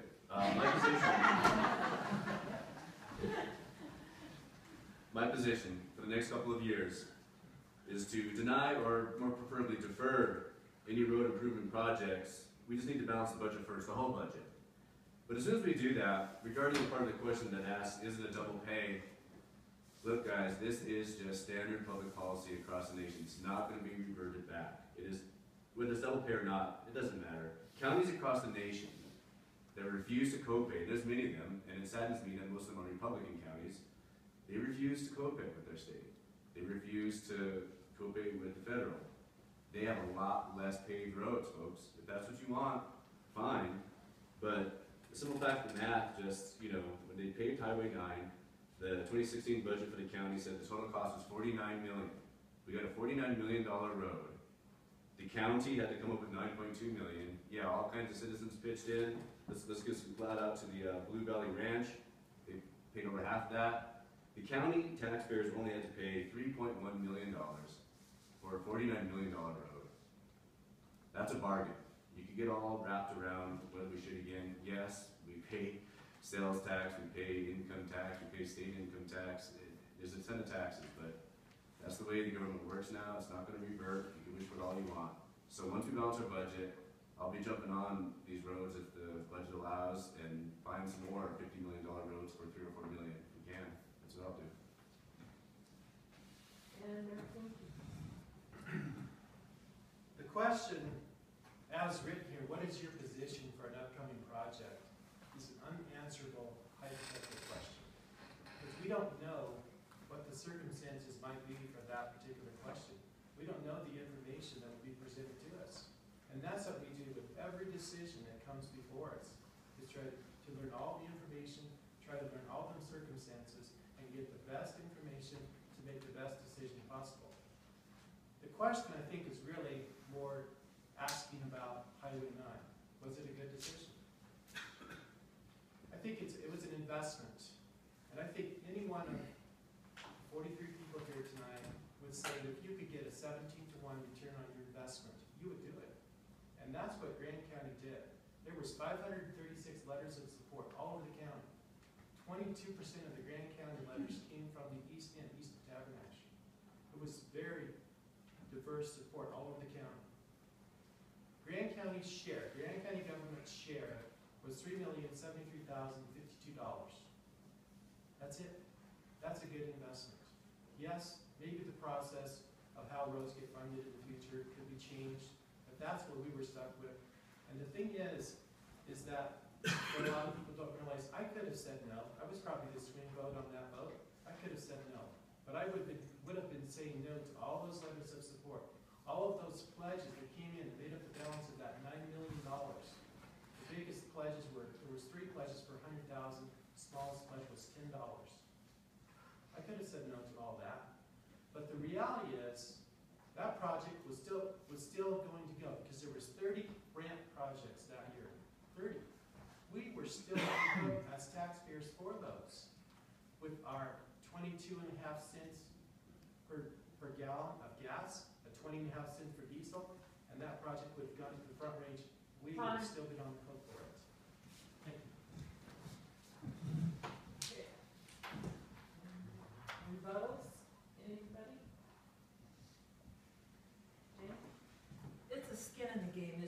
I don't know how many times any of you have done anything where you had to put a piece of yourself or a dollar of your own money into something to get something out.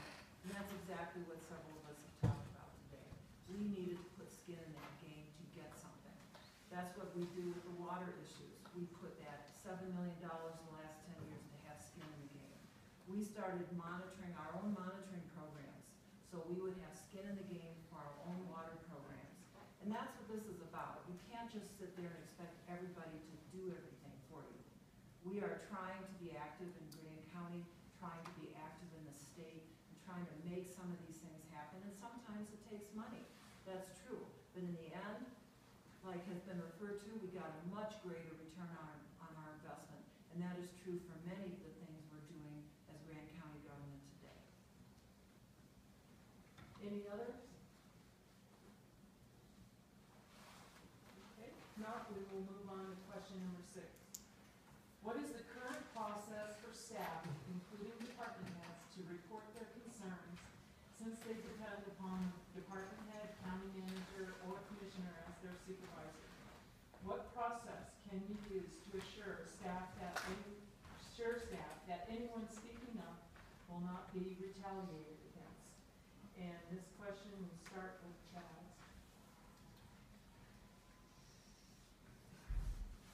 It's that missing word in Grand County government, respect. I think the only solution is an ombudsman. A hard time saying that.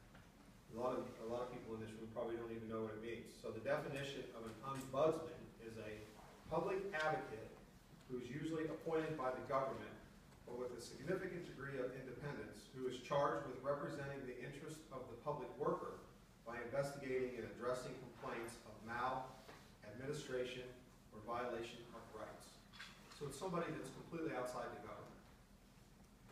As I've learned from my recent years of research on the county, fear and retaliation are commonplace. It makes for a toxic, unproductive, and unacceptable work environment. Employees have been retaliated against for speaking out. Citizens have been retaliated for speaking out. And I can tell you that on a first-hand, personal basis. It is the culture that has been Grand County government for decades. Any worker in a workplace has got to have the ability to express their concerns at any time without fear of retribution. It's the only way you can do it. You have to have somebody you can go to. The county's talked about ombudsmen, and it's got to be independent. It's got to be somebody that doesn't have anything to do with the county. And as I said at the beginning, it's all about respect. It has to be respect for the workers, for the citizens, for everybody. Thank you. Jane? We have a process right now in the HR manual, section 7.04. If you have an issue, if you have a complaint, you first go to your boss, your elected official, your department head to try to work it out. We are not trying to escalate everything. Within 10 days, that person is supposed to get back to you with a written resolution. If that is not acceptable, you have another 10 days to file a written procedure, a written complaint with the county manager, who then is responsible for resolving the issue. I'm not sure we're enforcing that. I'm not sure it's followed.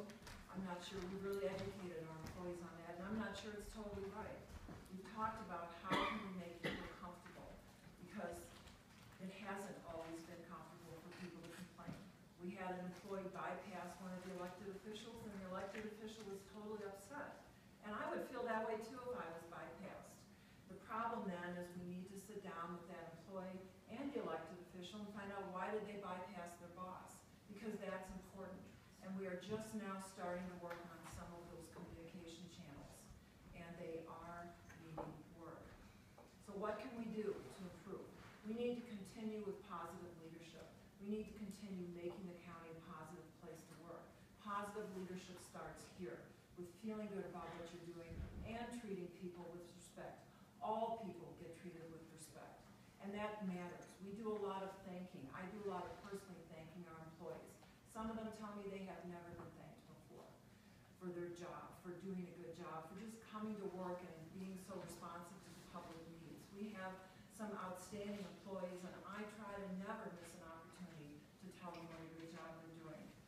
We have to make it okay to bypass the communication channels, and we do need some additional mediation areas, maybe some outside people. Thank you. Andy Miller?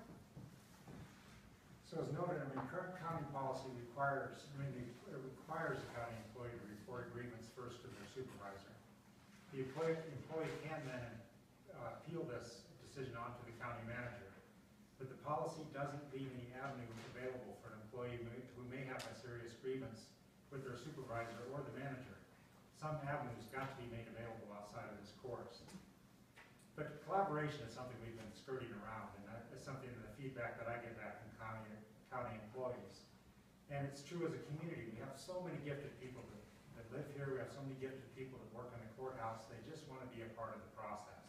They want to be invited in when a dump is being closed, when major decisions are being made. They want to be, they're the ones most familiar with what's going on. But the current policy, though, leaves at least one scenario perfectly obvious. Now, we talked about nepotism, okay? In at least one case within manager-supervised departments, a married couple has one spouse serving underneath another. So imagine you're an employee in that department, and you've got a grievance, and that grievance is against that spouse. You've got to go to the other person, the other member of that married team, to make your grievance. You're required to do that. There's no other avenue available to you at that point. So there are obvious conflicts here that have in real life created problems in the courthouse. And we've got to talk about it, we've got to study it, obviously, but it has to be corrected immediately. And then we've got to move on to a more professional working environment in the Grand County Administration Building. I keep getting reminded it's not the courthouse anymore. We built the courthouse behind the old courthouse. It's now the administration building, so my apologies. We do have two buildings there. It's a wonderful gift to have an actual courthouse on the grounds there. Thank you. Rich? Whistleblowers. Picture two Washington congressmen walking into a bar. One of the congressmen says, the way I see it, we have three options. Be part of the problem, be part of the cover-up, or be part of WikiLeaks. And that's the options a lot of people have, is just there's no good option there when things are going bad. What do you call a whistleblower stuck in a blizzard? This is a good question for Grand County and our climate up here. A whistleblower stuck in a blizzard is called Snowden. I'll take that a guess there. That's Edward Snowden. Look, I'm the newest candidate to this county. I have fresh eyes. I do not have any vendettas. I have no access to crime. I am confident that I will help tremendously to foster an environment of confidence and comfort and trust, and employees will be able to raise their concerns without fear. We'll take time, we'll listen to their supervisors, we'll listen to all parties, and they'll know they were heard. And that's something that's going to work. Whistleblowers' policies have been a very big deal in the federal government the last 7 years, with WikiLeaks and with all the stuff that's been going on. And that's a good idea, Ombudsman. There's good policies you can have. However, the fact of the matter is, from a public policy perspective, no policy completely works. It's up to the working and the people and how you do it. So we'll try our best. We'll try to polish up the nepotism policy in the county, eliminate some of those obvious issues that are there. And we might try a few new things with outside avenues. I like what was said about being able to go up the chain, having it documented, that you can keep going all the way up. And that would help too, to know that you can take as high as you want to. Thank you. Merritt Lindsay? Toxic atmosphere. We've heard it now going on for a couple months. Toxic atmosphere. Last time I checked, and this is a bit tongue-in-cheek, Hot Sulphur Springs is in the state of Colorado. The state of Colorado is a state in the United States. The United States is on planet Earth. The atmosphere of planet Earth is 78% nitrogen, 21% oxygen, just as it has always been.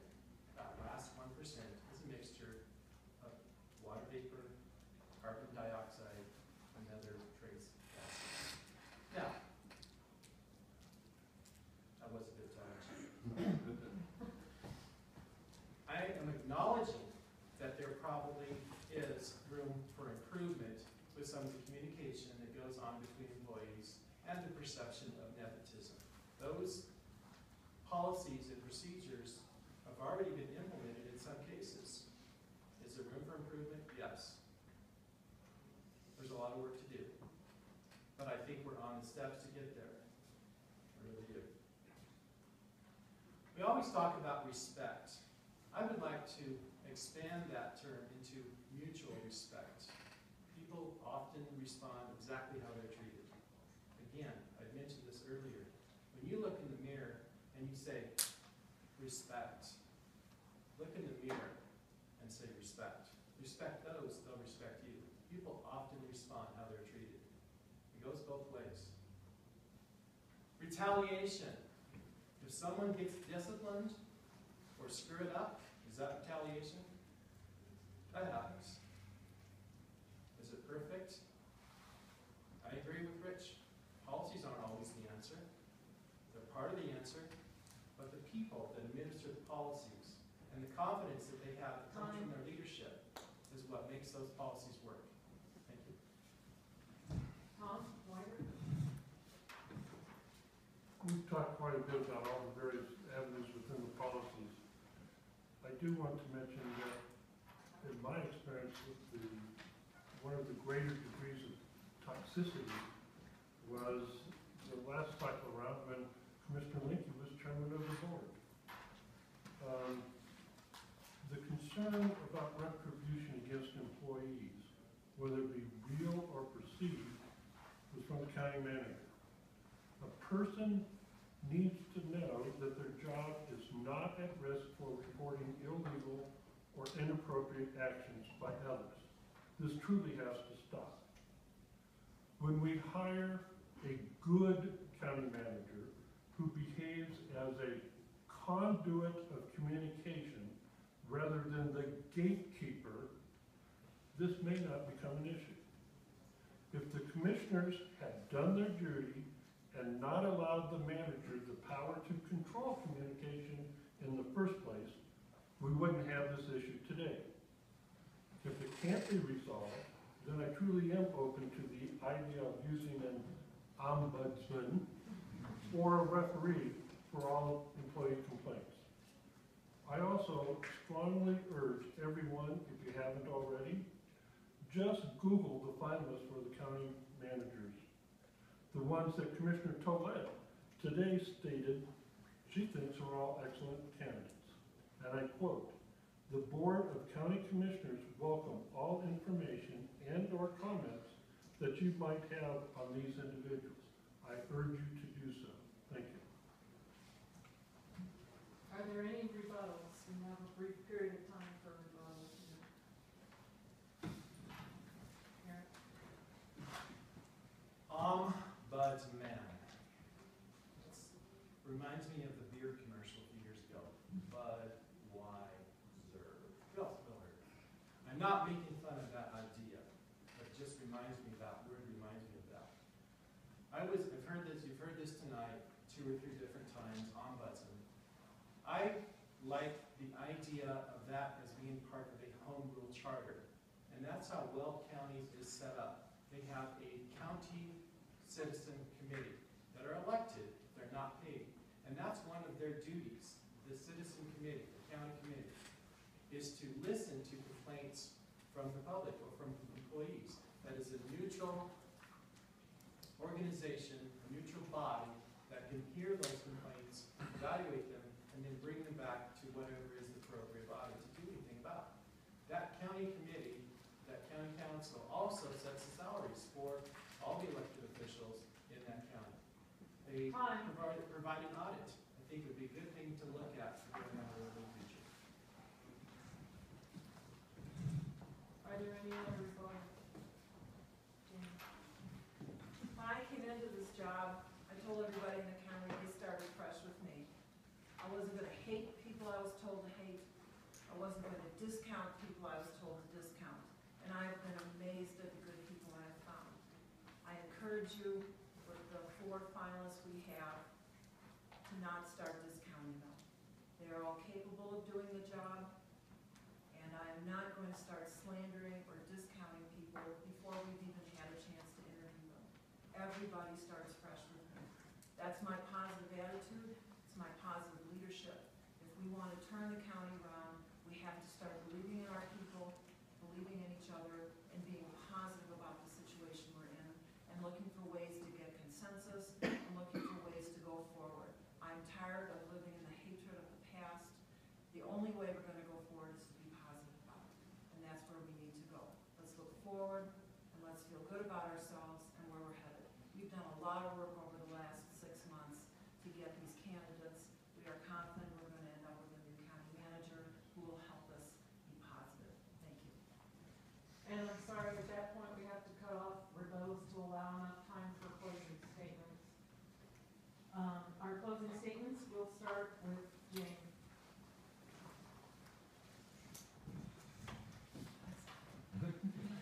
I'm a positive person, if you haven't figured that out. And I can't believe how much I've done wrong in 6 months. It amazes me some days what's happened. We're not perfect.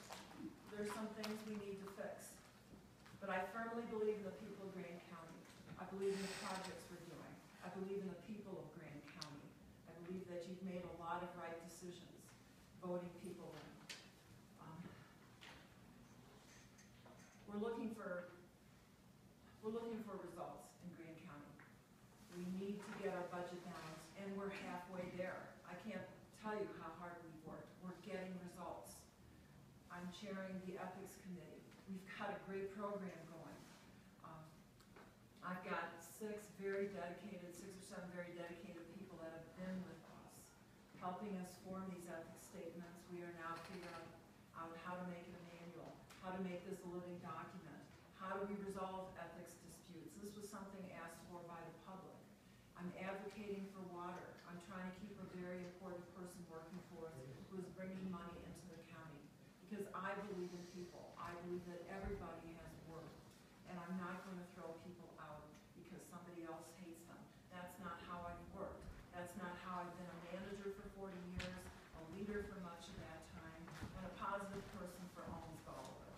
I believe that thinking positively, thinking creatively is what's going to help us get out of these situations.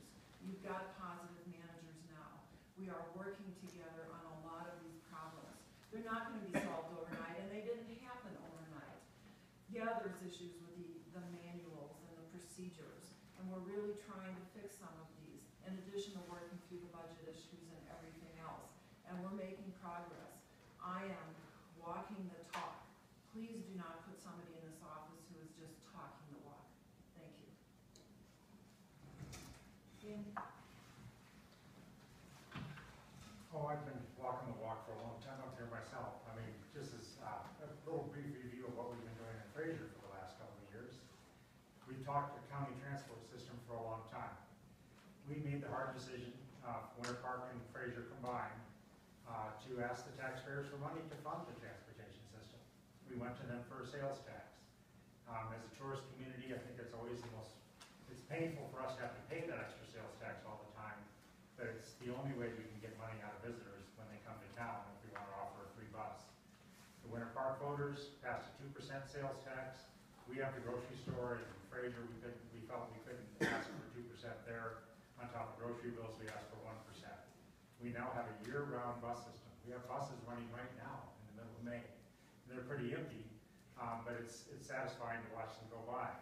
When you're in Breckenridge and you go to a bus stop, you can hold up your smartphone. I kind of got one. That's kind of cool. You hold it up to the little icon on the bus stop thing. It tells you where the bus is. And they put these icons right outside a store. So it says, oh, the bus is 15 minutes away. I got to go in here and buy some stuff. These systems are out there. These systems work really well.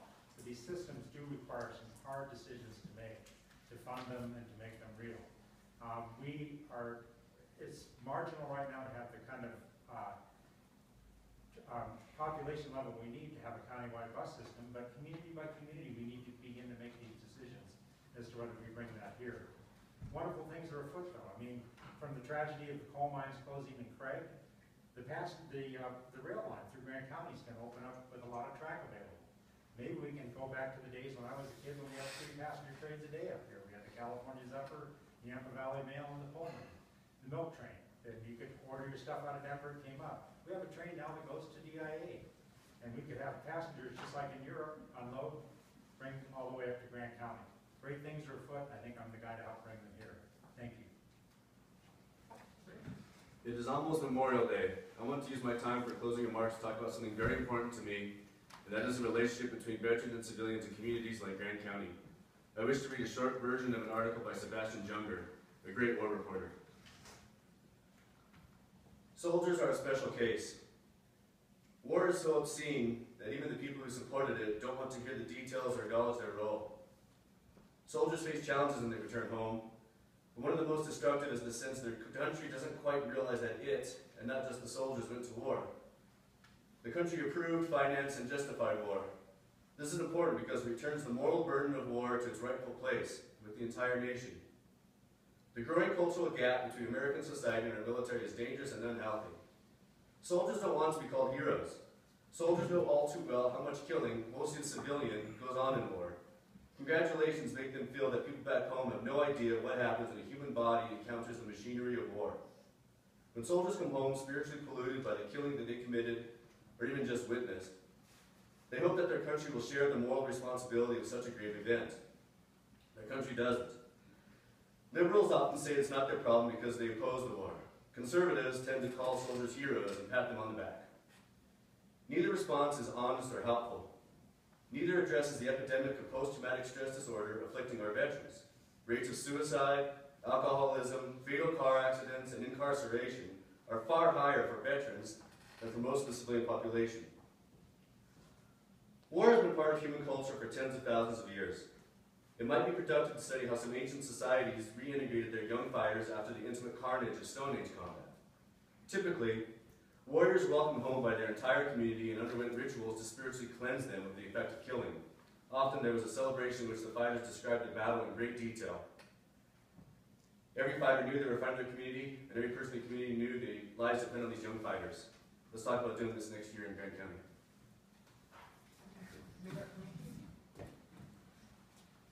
Thank you, Rich, for your service to your country. Appreciate the veterans. I started out today with my opening statement about criticism. I've been the subject of criticism, and I accept it.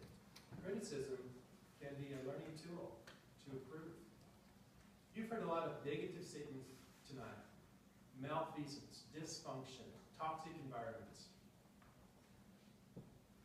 I challenge any of you in the audience tonight to ask some of the people that are making these statements to name 5 or even 3 positive things that Grant County has done. Because that's the things that I believe in are important. And that's the things that I believe we need to move forward with.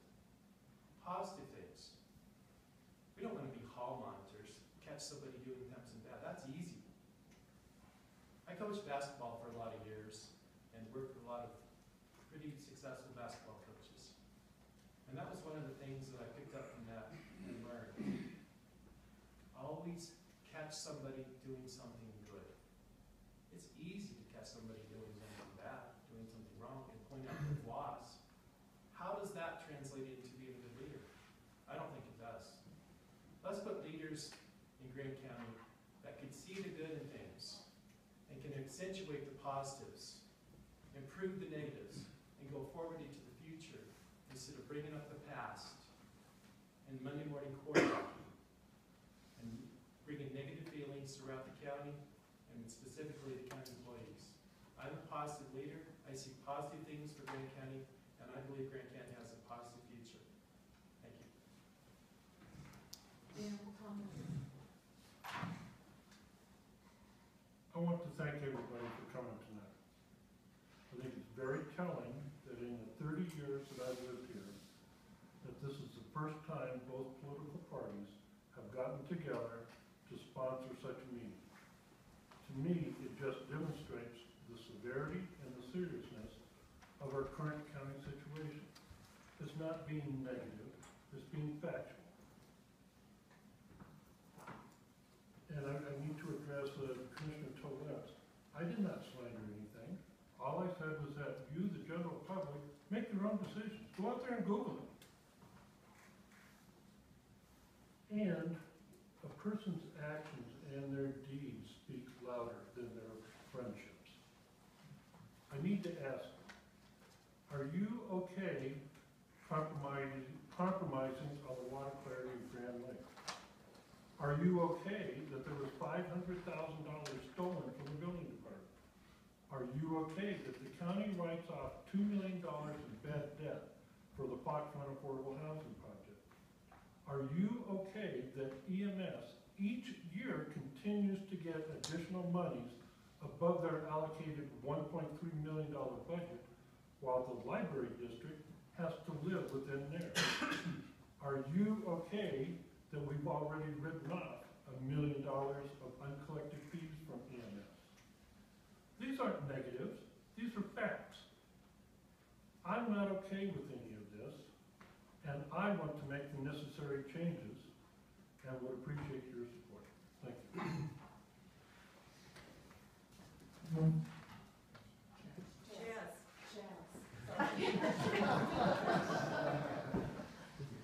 Well, thank you all for coming, very important.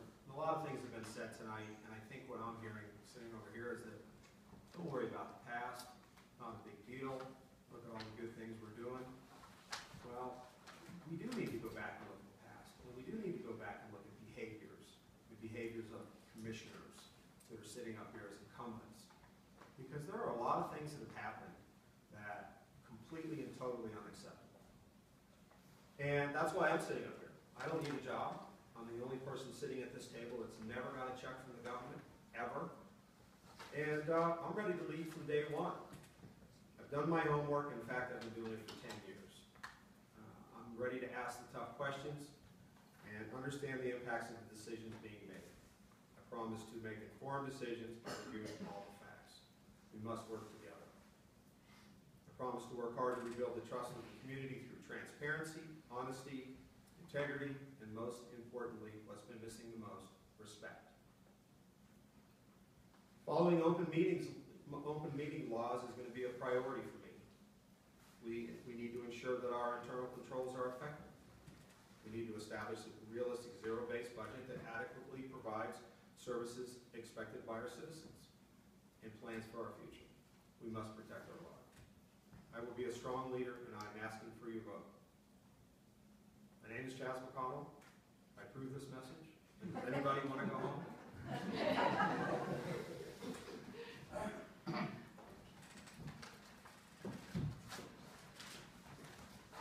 And it's 8:58 or 9, so we finished 1 minute early.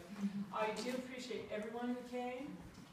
These questions were developed earlier and submitted to panel of both Democrats and Republicans. And so if I encourage you all, if you have a question that wasn't answered tonight, contact the candidates before the primary to get an answer. And that question does. Submit questions. and submit more questions for the remaining debates, which are, Next Thursday in Kremling, at the Kremling High School, and the following Thursday at the Granby High School. okay, so next week is Kremling, and then the week after that, in 2 weeks from tonight, will be the final one in Grand